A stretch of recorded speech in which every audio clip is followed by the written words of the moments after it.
Kumusta kayo? Ngayon, pag-uusapan natin ang isang, alam nyo, medyo dramatic na kwento. Ito'y tungkol sa isang homecoming na nagsimula sa paghanga pero natapos sa matinding galit at tangkang pagpatay. Halika't silipin natin kung ano ba talaga ang nangyari nung umuwi si Jesus sa kanyang sariling bayan, sa Nazareth. Okay, so para masundan natin ang kwento, heto yung ating magiging gabay.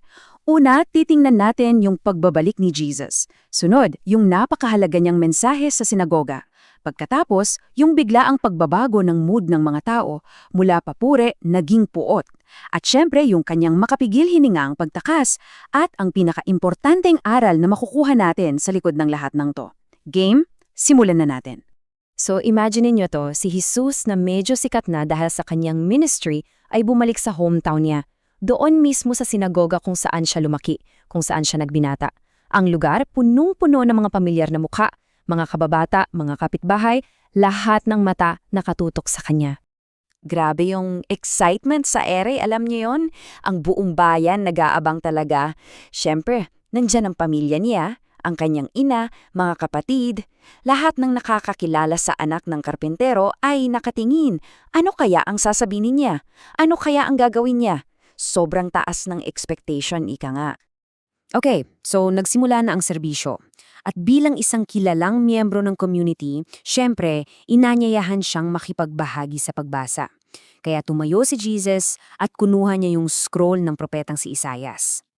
At ang binasa niya hindi basta-basta. Ito yung propesiya na alam ng lahat ay tumutukoy sa darating na Mesiyas.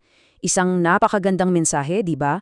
Tungkol sa pag-asa para sa mahihirap, paghilom sa mga nasasaktan, at paglaya para sa mga bihag. Talagang isang mensahe ng radikal na pagtulong sa kapwa. Pagkatapos niyang basahin yan, binalik niya yung scroll, umupo, at lahat nakatingin sa kanya. Tapos, binitawan niya itong pangungusap na nagpatigil sa mundo ng lahat. Ngayon natupad ang kasulatang ito sa inyong pandinig. Boom! Ang sinasabi niya, ako yun! Ako ang tinutukoy dito. Imagine, yung kababata mo, biglang sinabi yan. Ano kaya ang mararamdaman mo? At sa simula, aaminin natin, gandang-ganda sila. Namangha sila sa kanyang mga salita. Ramdam na ramdam nila yung banal na espiritu. May papuri, may paghanga, parang, wow, ito na nga. Isang magandang simula, di ba? Pero, at ito yung malaking pero sa kwento, hindi nagtagal yon. Napakabilis ng pangyayari. Yung papuri at paghanga, biglang-bigla, naging isang bagay na napakadilim. Naging galit on. At dito natin makikita kung gaano kagrabe ang pagbabago. Kanina lang, namangha sila, na-inspire, naantig ng Holy Spirit, makalipas lang ang ilang sandali, galit na sila. Sumisigaw na laban sa kanya. Hindi lang basta inis, ha? Galit na aabot sa puntong gusto na nilang pumatay. Grabe ang bilis ng pagbabago sa puso nila. So, ito talaga ang tanong, bakit? Anong nangyari? Anong sinabi niya na naging trigger para magbago ang lahat ng ganong kabilis? Well, lahat yan umiikot sa isang bagay. Pride.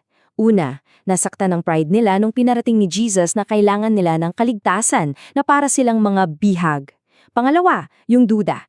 Teka, di ba't anak lang yan ni Joseph na karpentero? Sino siya para sabihin yan? Pero alam niyo kung ano yung talagang nagpasiklab ng galit nila? Nung pinaalala ni Jesus na ang pag-ibig at biyaya ng Diyos ay para sa lahat, hindi lang sa kanila, kundi pati na rin sa mga hintil. Ayun, para sa kanila, a big no-no yun. Parang tinapakan yung national pride nila. At yung galit na yun, hindi na napigilan. Hindi na lang sigawan. Naging pisikal na. Nag-escalate ang lahat at humantong sa isang sitwasyong talagang mapanganib. Ito na, nag-form na ang isang galit na grupo. Una, dinakla nila si Jesus. Pangalawa, kinaladkat siya palabas hindi lang ng sinagoga, kundi ng buong syudad. Pangatlo, dinala siya sa gilid ng isang mataas na bangan. At pang-apat, malinaw na malinaw ang kanilang plano, ihuhulog siya. Grabe. Ngunit, sa gitna ng lahat ng kaguluhan na yon, sa mismong bingit ng kamatayan, may nangyaring kakaiba. Bigla na lang nawala siya sa gitna nila. Para siyang bulang naglaho. Dumaan lang siya sa gitna ng galit na crowd at umalis. At walang kahit isang nakapigil sa kanya. Just like that, he was gone. So paano nangyari yun? Well, ang paliwanag, may kasama siyang hindi nakikita ng mga tao. Ang mga anghel na laging nakabantay sa kanya mula sa langit. Sila ang nagbigay proteksyon sa kanya at ginabayan siya palayo sa panganib. Okay, tapos na ang action-packed na eksena.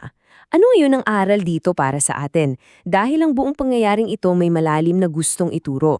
At ito yung tunggalian sa pagitan ng pride ng tao at ng katotohanan ng Diyos.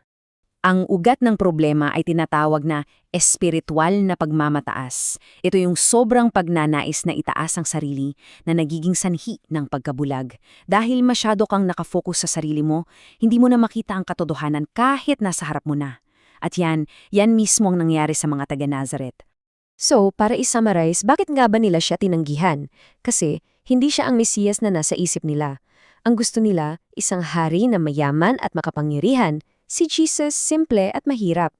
Pangalawa, ang kanyang kabanalan para itong salamin na nagpakita ng sarili nilang dumi at hindi nila gusto yon. At pangatlo, para tanggapin si Jesus, kailangan nilang i-give up ang approval ng ibang tao. Kasi ang katotohanan madalas hindi sikat. At dito talaga umiikot ang lahat, no? Dahil nabulag sila ng sarili nilang pride at expectations. Hindi nila nakita kung sino talaga si Jesus. Pinalampas nila ang katotohanan na nakatayo mismo sa harapan nila, nakikipag-usap sa kanila.